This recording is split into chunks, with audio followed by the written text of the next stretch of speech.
안녕하십니까 성도 여러분, 지난밤도 평안히 주무셨습니까? 유튜브 생중계를 통한 새벽 기도에 함께 하신 여러분 모두를 환영합니다. 저는 뉴욕 퀸즈 교회를 섬기는 문인정이라고 합니다.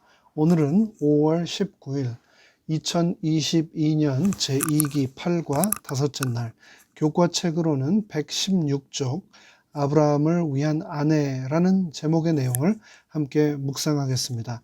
말씀 묵상에 앞서서 다 함께 잠시 머리 숙여 기도하겠습니다.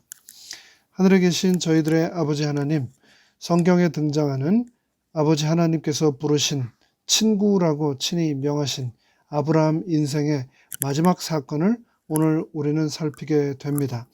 그의 마지막 삶을 통하여 끝까지 삶의 위대한 믿음의 모본을 남겼던 그의 생을 우리가 잊지 않고 우리의 삶 또한 그의 삶처럼 되기를 간절히 바라는 마음으로 오늘 이 시간 우리가 말씀을 묵상할 때에 성령께서 우리 마음속에 감동을 주시고 또 거룩한 결심을 주시기를 간절히 바라오며 예수님의 이름으로 기도합니다.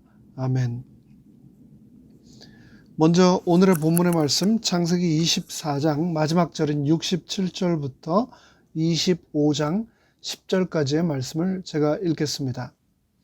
이삭이 리브가를 인도하여 모친 사라의 장막으로 들이고 그를 취하여 아내를 삼고 사랑하였으니 이삭이 모친 장사 후에 위로를 얻었더라. 아브라함이 후처를 취하였으니 그 이름은 그두라라. 그가 시므란과 욕산과 무단과 미드안과 이스박과 수아를 낳았고 욕산과 스바와 드단을 낳았으며 드단의 자손은 아수르 족속과 르두시 족속과 르움미 족속이며 미디안의 아들은 에바와 에벨과 한옥과 아비다와 엘다아니 다 그두라의 자손이었더라. 아브라함이 이삭에게 자기 모든 소유를 주었고 자기 서자들에게도 재물을 주어 자기 생전에 그들로 자기 아들 이삭을 떠나 동방 곧 동국으로 가게 하였더라. 아브라함의 향년이 175세라. 그가 수가 높고 나이 많아 기운이 진하여 죽어 자기 열조에게로 돌아가매 그 아들 이삭과 이스마엘이 그를 마므레 앞 헷 족속 소알의 아들 에브론의 밭에 있는 막벨라 굴에 장사하였으니 이것은 아브라함이 헷 족속에게서 산 밭이라. 아브라함과 그 아내 사라가 거기 장사되니라. 오늘의 본문은 성경에 기록된 아브라함의 생애에 대한 마지막 이야기입니다. 창세기 12장부터 시작된 아브라함의 이야기는 14장에 걸쳐서 기록되었고 오늘의 본문인 25장에 와서 드디어 마무리됩니다. 75세의 나이로 자신의 고향을 떠났던 아브라함은 정말 수많은 일들을 겪고 드디어 이제는 인생의 마지막 때를 맞이하게 됩니다. 인생의 마지막 때를 생각하면 우리 인생의 계절 중에 겨울을 생각하는 것처럼 뭔가 마무리하는 또 움츠러드는 그런 느낌을 받게 됩니다. 하지만 아브라함에게 있어서 인생의 마지막은 그렇지 않았습니다. 그는 인생의 마지막이라고 해서 그냥 움츠러들거나 연약해지거나 또 자기 연민에 빠지지 않았습니다. 아무것도 하지 않으려 하고 과거만을 회상하며 추억 속에 살지 않았습니다. 그럼 아브라함이 어떻게 인생의 마지막을 보냈는지 한번 살펴볼까요? 25장 1절은 아브라함이 후처를 맞이하였으니 그의 이름은 그두라라고 하면서 그두라라고 하는 여자를 후처로 맞는 일부터 시작합니다. 근데 성경은 아브라함이 언제 후처인 이 그두라를 맞이했는지에 대해서 밝히지 않고 침묵을 합니다. 그리고 교과의 저자 둑한 교수는 그 그두라가 하갈과 동일 인물일 가능성이 또 있다라고 말하고 있습니다. 여러 면에 있어서 그두라는 미지에 쌓인 여인이며 그두라와의 결혼을 하게 된 이 아브라함의 마지막 인생 또한 우리에게는 많은 여백을 남긴 채 지면에 기록된 내용 전부만으로 우리는 상상을 해야 합니다. 그러나 오늘 이 본문을 24장과 연결해서 읽으면 자연스럽게 아마도 사라가 죽은 후에 아브라함이 재혼한 것으로 우리가 생각할 수 있으며, 이야기의 배열 그리고 또 여기에 사용된 히브리의 동사가 이 일이 사라의 죽음 후에 있는 일임을 여러 면에서 암시하고 있습니다. 만약 그렇다면 아브라함의 나이 137세에 사라가 죽었으니 아브라함은 적어도 그 이후에 재혼했다라고 생각을 할 수가 있겠죠. 이렇게 재혼한 아브라함은 일반적인 우리 정서로는 조금 유별나다, 이상하다라고 생각할 수 있습니다. 그 나이에 그냥 혼자 살아도 될 텐데 굳이 왜 재혼을 하나라고 생각할지도 모르지요. 하지만 아브라함은 자신이 충분히 할 수 있는 선택을 했습니다. 오늘날로 비유를 하자면 혼자서 자기 연민에 빠져 사는 것보다 남은 삶 동안에 자신이 할 수 있는 일, 자신의 삶을 더 의미 있게 하기 위해서 최선 더 좋은 선택을 한 것입니다. 두 손 놓고 가만히 죽을 날을 기다리기보다는 자신에게 남아있는 시간을 보다 사는 것처럼 살기 위하여 더 나은 삶을 선택한 것이죠. 이어지는 2절에서 4절까지는 아브라함과 그두라 사이에 태어난 자녀들과 그 후손들에 대하여 말씀하고 있습니다. 아브라함은 사라를 통해서 이삭을 낳았고 하갈을 통해 이스마엘을 낳았을 뿐 아니라 바로 오늘의 본문에 등장하는 그두라를 통해서 총 6명의 아들을 낳습니다. 우리가 여기서 생각해야 할 것은 아브라함이 그의 이름대로 정말 되었다는 겁니다. 아브라함이라고 하는 이름은 열국의 아버지라고 하는 뜻 아닙니까? 하나님께서 아브라함의 이름을 바꾸시며 말씀하셨던 것처럼 정말 그는 열국의 아버지가 되었습니다. 아브라함의 자손들이 번성하여 큰 민족이 되었고 아브라함은 그 많은 민족들의 조상이 되었습니다. 그것은 오늘 본문 다음에 이어지는 말씀에서도 알 수 있습니다. 12절부터 이스마엘의 족보가 나오는데 이스마엘의 아들들의 이름이 나옵니다. 12명의 아들은 12 지도자가 되고 번성하여 또 거대한 민족을 이룹니다. 하나님의 약속대로 아브라함이 여러 민족의 아버지가 되었습니다. 창세기의 저자는 너의 자손이 하늘의 별과 같이 많을 것이라고 하셨던 하나님의 그 말씀이 이루어졌다라는 것을 오늘의 본문의 기록을 통하여서 다시 한번 우리에게 강조하고 있는 겁니다. 정말 그렇습니다. 하나님은 신실하십니다. 그분은 하신 말씀을 반드시 지키십니다. 말한 것을 깜빡하거나 잊어버리는 분이 결코 아니십니다. 게다가 결코 잊지 않는 그분께서는 전능하신 분이기도 합니다. 어떤 것도 걸림이 없으십니다. 그 무엇도 그분께는 문제가 되지 않습니다. 나의 나이가 많고 적고 내가 건강하고 내가 병약하고 내 생각에 가능하고 불가능하고는 아버지 하나님께는 의미가 없는 겁니다. 사람은 하나님이 하신 말씀을 잊어버릴지 모르지만 하나님은 그분께서 하신 말씀을 결코 잊지 않으시는 분이며 사람은 혹 하나님을 버릴지라도 하나님은 결코 우리를 버리지 않으시며 그분께서 하신 모든 약속을 분명히 지키시는 분이라고 성경은 거듭거듭 말씀하고 있습니다. 아브라함 또한 그 하나님의 은혜를 노년까지 충만하게 경험합니다. 하나님이 자신을 통해서 약속을 이루시는 것을 눈 감는 순간까지 그는 보게 된 것이죠. 75세라는 늦은 나이에 시작한 믿음의 여행, 아브라함은 아버지 하나님의 명령, 본토 친척 아비의 집을 떠나서 내가 너에게 지시할 땅으로 가라고 하는 그 말씀 한마디에 의지하여 안전한 곳을 떠나 모험과도 같은 삶을 평생을 살면서 때로는 실수도 하고 때로는 어려움도 겪었지만 그 모든 과정에서 하나님은 그와 함께 하셨습니다. 함께 하셨던 하나님께서 그를 약속하신 대로 열국의 아비로 빚어 가셨습니다. 그에게 하신 약속을 신실하게 이루셨지요. 그리고 이제 때가 되어 죽음을 앞두고 아브라함은 자신의 삶을 정리합니다. 5절에서 아브라함이 이삭에게 자기의 모든 소유를 주었다라고 기록을 하고 있는데요. 말 그대로 아브라함은 이삭에게 자기 모든 소유를 물려줍니다. 여러 아들들 중에서 약속의 아들인 이삭만이 아브라함만의 정식 상속자이기 때문입니다. 그렇다고 해서 아브라함이 이삭만을 사랑하고 다른 자녀들은 사랑하지 않은 것이 또 아닙니다.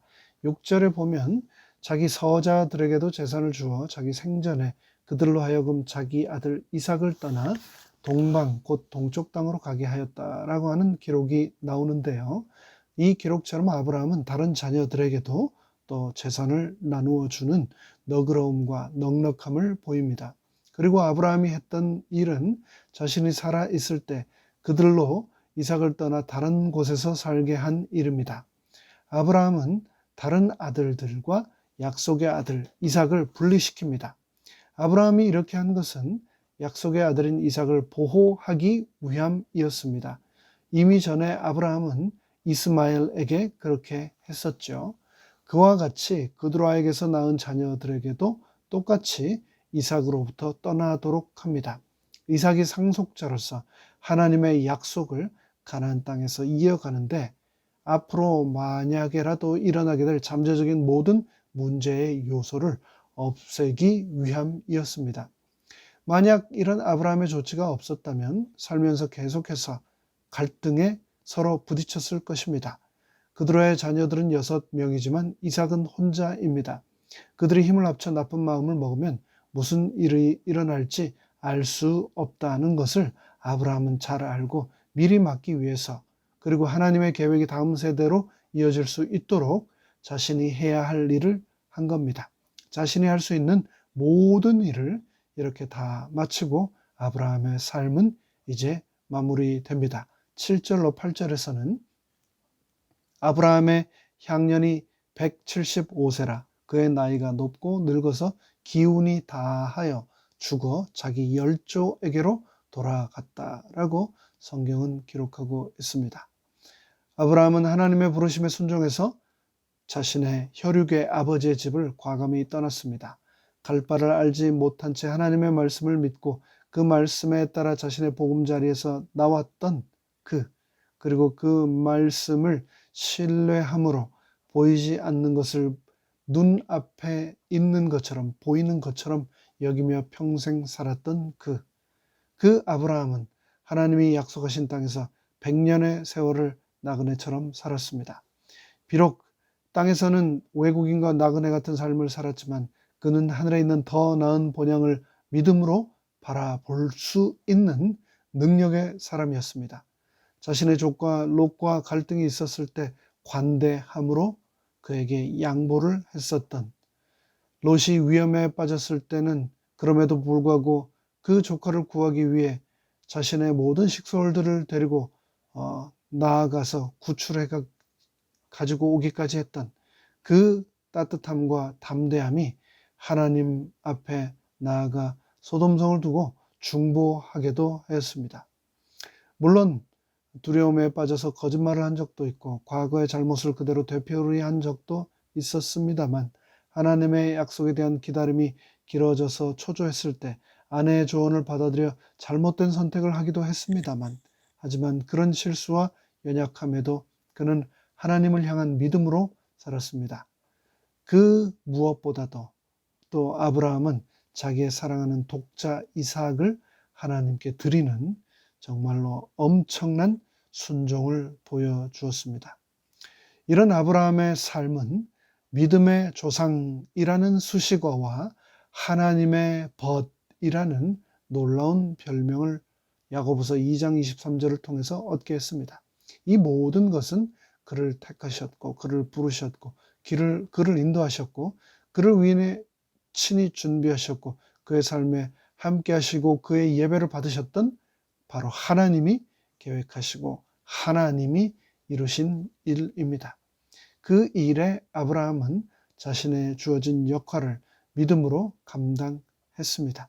이제 이 땅에서 아브라함에게 허락된 시간은 끝이 났습니다만 그 끝은 영원한 끝이 아니라 진짜 영원히 시작될 또 다른 삶의 새로운 출발에 불과했습니다. 그가 믿음으로 바라보았던 영원한 새로운 시간의 시작에 그는 들어간 것입니다. 우리의 삶이 마감될 때 우리도 아브라함처럼 믿음의 사람, 하나님의 친구라는 별명 또 칭찬을 들을 수 있다면 얼마나 좋을까요? 마지막으로 우리는 아브라함의 죽음을 통해서 수많은 교훈들을 발견하는데 그 중에서도 특별히 우리는 아무리 유명한 사람도 아무리 대단한 사람도 결국은 이 땅에서 죽음을 맞이하게 된다라고 하는 것을 또 새삼 발견하게 됩니다. 그런데 너무나도 많은 이 땅에 지금 현재 살아있는 사람들이 그것을 깨닫지 못하고 임종의 때가 다 되어서야 준비하지 못한 채 그것을 생각하지 못한 채 그 순간을 맞이한 것을 후회합니다. 마치 이 땅에서 영원히 살 것처럼 살아가다가 언젠가는 또 모든 사람이 다 맞이하게 되는 그 죽음을 정말 어이없이 맞이하는 그런 광경을 우리가 얼마나 많이 주위에서 바라보고 있습니까? 언제인지 모르지만 언젠가 하나님이 정하신 때가 되었을 때 우리는 누구도 예외 없이 이 땅을 떠날 것입니다. 이 사실을 아브라함의 이야기를 통하여 오늘 하루가 시작되는 이 순간 다시 한번 기억하며 그 시간, 그 때를 준비하는 오늘 하루가 또 되시기를 간절히 바랍니다. 오늘 본문을 정리하겠습니다. 아브라함은 후처를 얻어 여러 명의 아들을 낳았지만 약속의 아들인 이삭을 자신의 상속자로 삼아 모든 소유를 주었고 그리고 아브라함은 그 수명이 다하여 죽었고 막벨라 굴에 장사됩니다. 아브라함이 죽은 후에 하나님은 그의 아들 이삭에게 복을 주셨고 이삭은 아버지 아브라함의 유업을 이어받아 살게 됩니다. 오늘 본문에서 그 무엇보다도 가장 중요한 핵심적인 내용은 하나님은 신실하셔서 말씀하신 약속은 반드시 지키신다는 것입니다. 아브라함의 나이가 어떻든 그의 상황이 어떻든 아브라함은 하나님이 말씀하신 대로 하나님이 허락하신 이름대로 여러 민족의 열국의 아버지가 되었습니다. 그 말씀하신 대로 아브라함은 장수하다 평안히 죽음을 맞이했습니다. 이것은 아브라함이 하나님을 신뢰했고 순종했기 때문에 얻은 결과입니다. 하나님은 그 섭리 가운데 자신을 신뢰하는 자를 통해 자신의 계획과 뜻을 분명히 이루어 가십니다. 아브라함의 생애는 이렇게 끝이 나지만 그를 향한 하나님의 축복은 그의 아들 이삭에게도 이어졌으며 하나님은 아브라함의 하나님일 뿐만 아니라 이삭의 하나님이시고 바로 저와 여러분의 하나님이시라고 오늘의 본문 성경 말씀은 성령님을 통하여 우리에게 말씀하고 계십니다. 지금도 하나님은 약속에 신실하시며 그분께서 하신 모든 말씀을 지키신다는 것을 우리는 믿어야 하겠습니다. 저와 여러분을 향해 그분께서는 계획을 가지고 계시고 그분의 뜻대로 오늘도 이루어 가실 겁니다. 간절히 바라기는 아브라함처럼 우리도 그분을 신뢰하는 가운데 믿음의 인생 여정에서 순종을 통하여 오늘 하루도 축복받게 되기를 간절히 바라며 말씀을 마칩니다. 다 함께 머리 숙여 기도하시겠습니다. 하늘에 계신 아버지 하나님, 하나님의 능력을, 하나님의 약속을 온전히 신뢰했던 아브라함처럼 오늘을 살아가는 우리 모두도 아버지 하나님을 신뢰하는 가운데 믿음의 인생 여행을 살아가는 저희 모두가 되도록 축복하여 주시옵소서.